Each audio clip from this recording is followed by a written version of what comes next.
Hi everyone, welcome. Jason is here. Okay, so I'm coming for you with a new video. And surely you're excited to meet me, right? Okay, that's good. Okay, so speaking of which, we are going to study English grammar, but this is basic English. Kita akan belajar grammar bahasa Inggris dasar. Dan pada video kali ini, kita akan fokus pada penggunaan kata depan by. Nah, kalian pasti bertanya-tanya, sebenarnya apa sih arti dari kata by dan kapan kita menggunakan kata by ini? Somehow, in bahasa Indonesia, kata by ini memiliki beberapa arti dan jangan sampai salah. Oke? So, kita langsung aja mulai. Jangan lupa untuk drop down your comment on the comment box below. And don't forget to share this video. Oke, untuk pengenalannya, dalam bahasa Indonesia, kata by dalam bahasa Inggris ini memiliki beberapa arti sesuai dengan tempatnya dalam kalimat. Oke, ada beberapa tempat ya, jadi memiliki beberapa arti.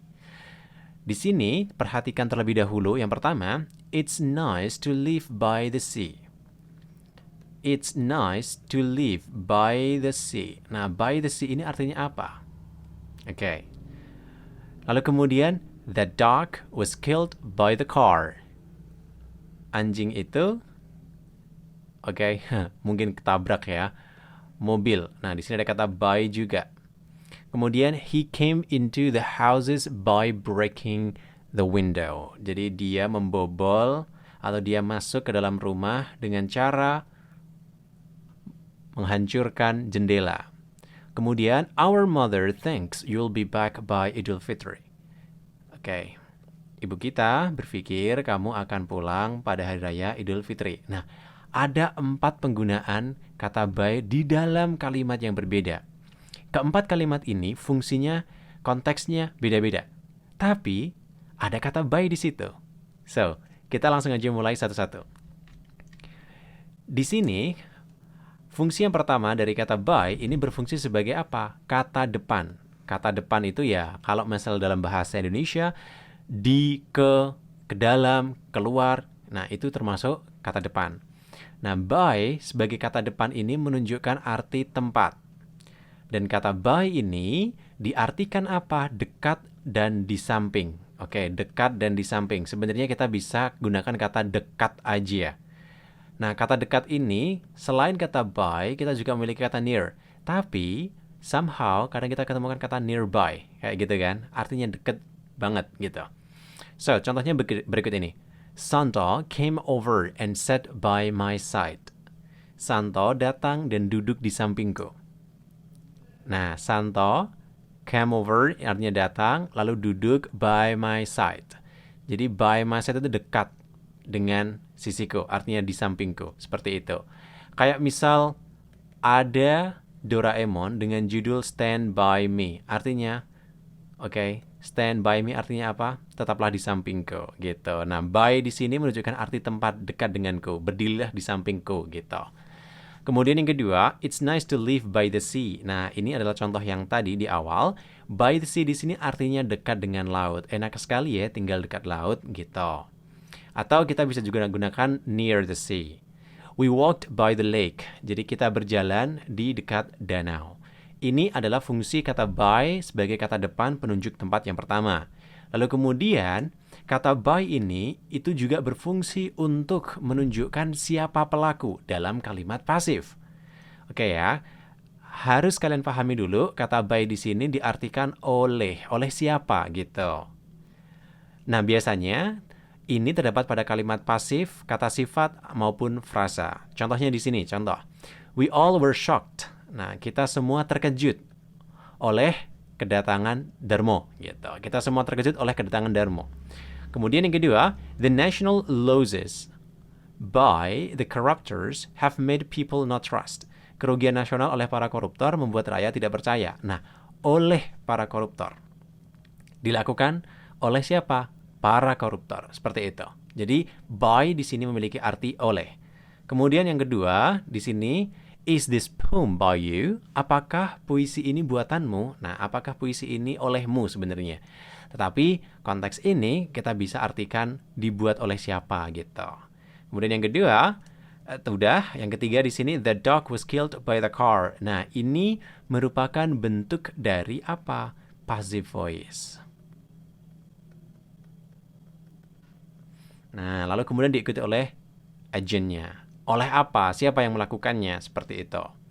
Ini adalah fungsi kata by yang kedua. Kemudian, by yang ketiga ini berfungsi untuk menunjukkan sebuah cara. Dengan cara seperti itu. Dan biasanya ini akan diikuti oleh apa? Kata benda maupun diikuti oleh gerund atau verb ing. Contohnya di sini the letter was delivered by hand. Jadi suratnya itu dikirimkan oleh tangan orang lain. Gitu. Dengan cara menggunakan tangan. Kemudian he came into the house by breaking the window. Nah, ini contoh yang pertama tadi, dia masuk rumah dengan merusak jendela. Nah, by biasanya kalau menunjukkan cara, kemudian diikuti oleh verb ing. Ini harus dipahami. Oke? Kemudian selanjutnya, we came by land. Jadi kita datang lewat jalur darat. Ada beberapa pertanyaan misalnya, how to tell the difference between by and with? Nah, untuk cara, kita bisa gunakan perbedaan dari by versus with. Untuk by sendiri, fokus pada cara, sedangkan with di sini menggunakan cara juga bisa, tapi merujuk ke benda, gitu. Oke, benda-benda aja. Contohnya,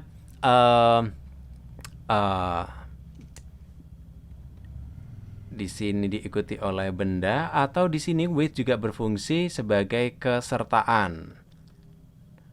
Nah, misalnya I come here with my father. Aku datang ke sini dengan ayahku. Nah, ini artinya kesertaan. Untuk yang benda, oke, please eat with spoon. Nah, makanlah dengan sendok gitu. Menyertakan sendok sebagai alat, seperti itu. Itu perbedaan dari kata by. Kemudian selanjutnya, by sebagai kata depan memiliki arti juga penanda waktu yang sudah ditentukan. Atau kita bisa bilang setelah-telatnya. Nah, setelah-telatnya. Tidak lebih dari waktu yang ditentukan misalnya. Your mother thinks you'll be back by Idul Fitri. Itu artinya ibumu kira kamu akan pulang tidak melewati Idul Fitri. Artinya sebelum Idul Fitri atau pas hari H Idul Fitri. Maka kita gunakan by gitu.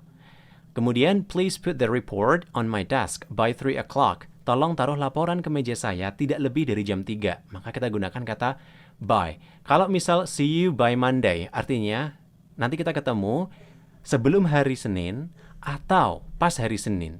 Tidak boleh lewat dari hari Senin, gitu. Itulah konteksnya untuk menunjukkan waktu yang sudah ditentukan. Kemudian, by sebagai kata depan bisa juga berfungsi penanda waktu yang lain.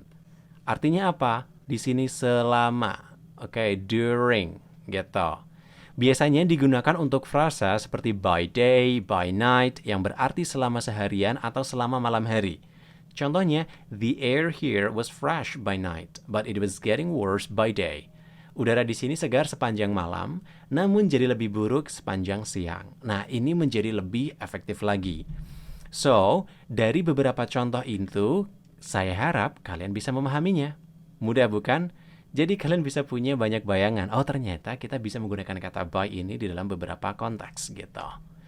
Kemudian selanjutnya, by sebagai kata depan ini digunakan untuk penanda ukuran atau jumlah. Contohnya, Santo offers his house by 1 billion. Jadi Santo menawarkan rumahnya sejumlah 1 miliar. Seperti itu, by 1 billion. Tidak lebih dari 1 miliar. Kemudian, kata by juga bisa berlaku selain sebagai kata depan, ini juga bisa berlaku sebagai kata keterangan. Ketika kata by berlaku sebagai kata keterangan tempat, biasanya artinya dekat dan lewat. Contohnya gini, by sebagai kata depan itu pasti mengikuti kata benda yang lain. By the house, by the lake, by the river. Tetapi kalau misal by ini sebagai kata keterangan, biasanya dia bergabung dengan apa? Bergabung dengan kata kerja atau berdiri sendiri. Contohnya, I'm just sitting here. Aku hanya duduk di sini. And watching people, dan menyaksikan orang-orang berjalan lewat. Nah, go itu berjalan, by itu lewatnya, gitu. Atau ya papasan. Contoh yang lain, stand by for an announcement. Jadi tunggu saja pengumumannya gitu. Stand by. Nah, itu adalah penggunaan contoh by sebagai kata keterangan. Itu yang bisa Jusin berikan, penggunaan kata by complete. Sehingga di sini Jusin harap kalian bisa yang pertama membedakan antara penggunaan kata by dan with, penggunaan kata by dan during. Lalu kemudian lebih terbiasa penggunaan kalimat passive voice menggunakan kata by. Terus, yang lainnya juga kalian bisa lihat di website kita www.josintranslation.com.